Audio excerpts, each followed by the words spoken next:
Hi guys, welcome back to Chaitanya GP YouTube channel.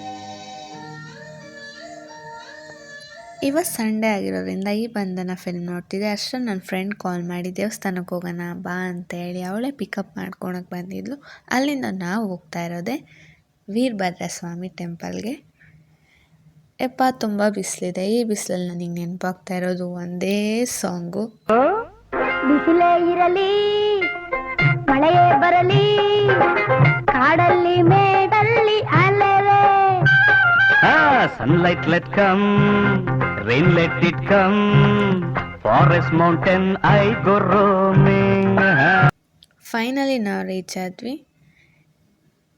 ಇವಾಗ ನಾನು search ಮಾಡ್ತಿರೋದು ನಮ್ಮ ಬಾಸ್. ಈ ಥರ ಟೆಂಪಲ್ಗೆಲ್ಲ ಹೋದಾಗ ನಮ್ಮ ಬಾಸ್ ಇದ್ದೇ ಇರ್ತಾರೆ. ನೋಡ್ತಾ ಇರ್ಬೋದು, ಎಂಟ್ರೆನ್ಸಲ್ಲೇ ಇದ್ದಾರೆ. ತುಂಬ ಸುಸ್ತಾಗಿದೆ ಅನಿಸುತ್ತೆ, ಬಿಸಿಲಿದೆ ಅಲ್ವಾ, ಅದಕ್ಕೆ ತುಂಬ ಟಯರ್ಡಾಗಿ ಮಲ್ಕೊಂಬಿಟ್ಟಿದ್ದಾವೆ. ನಂದಿ ಮೇಲೆ ಮಲ್ಕೊಂಬಿಟ್ಟಿದ್ದಾನೆ. ಅಲ್ಲಿಂದ ದೇವ್ರ ದರ್ಶನಕ್ಕೆ ಅಂತ ಹೋದ್ವಿ. ಬಿಸಿಲಿರೋದ್ರಿಂದ ಇರೋ ಸ್ವಲ್ಪ ಮೆಟ್ಲಾದರೂ ಹತ್ತೋದಕ್ಕೆ ತುಂಬ ಕಷ್ಟ ಆಯಿತು, ಸುಸ್ತಾಗಿಬಿಟ್ಟಿತ್ತು. ಸರಿ ಅಂತೇಳಿ ತುಂಬ ಕಷ್ಟಪಟ್ಟು ಹತ್ಕೊಂಡು ಹೋಗಿ ದೇವ್ರ ದರ್ಶನಕ್ಕೆ ಅಂತ ಹೊರಟ್ವಿ. ನಮ್ಮ ಜೊತೆ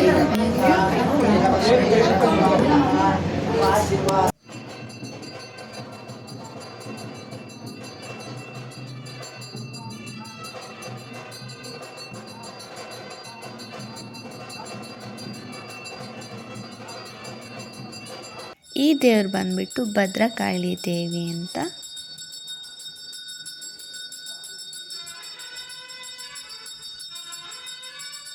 ದೇವಸ್ಥಾನದೊಳಗೆ ಮುನೇಶ್ವರ ಸ್ವಾಮಿ ಕೂಡ ಇದೆ. ಮುನೇಶ್ವರ ಅಂದ್ರೂ ಶಿವನ ಅವತಾರನೇ. ಅದಾದಮೇಲೆ ಇಲ್ಲಿ ನವಗ್ರಹಗಳೆಲ್ಲ ಇದೆ.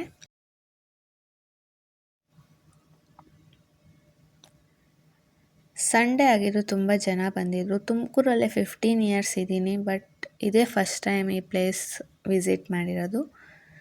ವ್ಯೂ ಪಾಯಿಂಟ್ ಮಾತ್ರ ತುಂಬ ಚೆನ್ನಾಗಿದೆ ಬಿಸಿಲಲ್ಲೂ.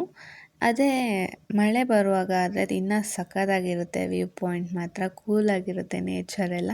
ಅದಾದಮೇಲೆ ರಿಟರ್ನ್ ನಾವು ಪ್ರಸಾದಕ್ಕೆ ಅಂತ ಹೊರಟ್ವಿ.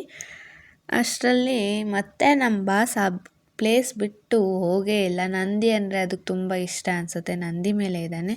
ಅಲ್ಲಿ ನೋಡಿ ನಾನು ಬಂದೆ ಅಂತ ನನ್ನ ಫ್ರೆಂಡ್ ನಾನು ಮೀಟ್ ಮಾಡೋಕ್ಕೆ ಬರ್ತಾ ಇದ್ದಾರೆ.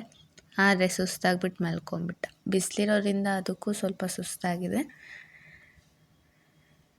ಯಾಕೋ ಗೊತ್ತಿಲ್ಲ, ಇದೇನೋ ತುಂಬ ಥಿಂಕ್ ಮಾಡ್ತಾ ಇದ್ದಾನೆ ಅನಿಸುತ್ತೆ. ಏನಂತ ಗೊತ್ತಿಲ್ಲ. ನಿಮಗೆ ಗೊತ್ತಿದ್ರೆ ಕಾಮೆಂಟ್ ಮಾಡಿ. ಅದಾದಮೇಲೆ ಪ್ರಸಾದ ತಿಂದ್ಕೊಂಡು ನಾವು ಮನೆ ಕಡೆ ಹೊರಟ್ವಿ.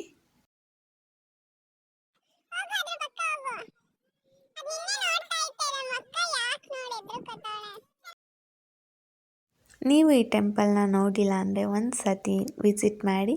ಇದಾಗಿತ್ತು ನನ್ನ ಸಂಡೇ ವ್ಲಾಗ್. ಈ ವ್ಲಾಗ್ ಇಷ್ಟ ಆದರೆ like, share, subscribe. Thank you.